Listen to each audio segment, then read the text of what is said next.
First vlog.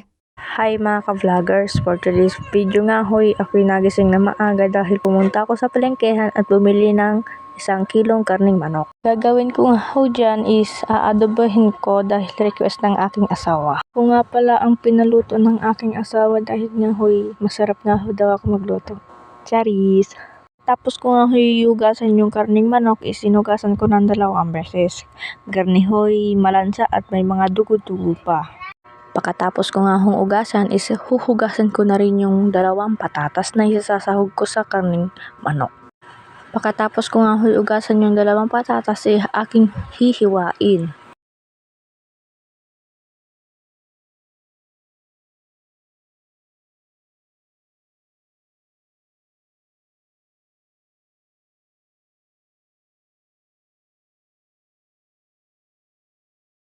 Pagkatapos ko nga hiwain yung 2 pirasong patatas, isinunod ko na nga yung sibuyas.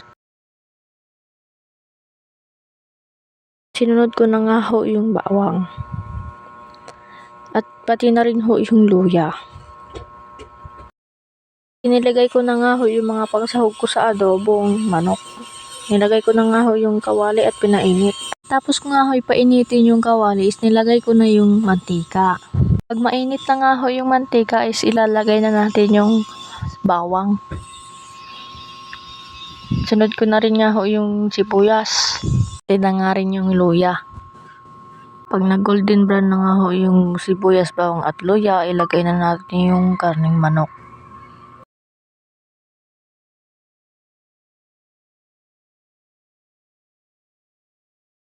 Hinalo-halo ko nga lang at ilalagay ko na yung toyo.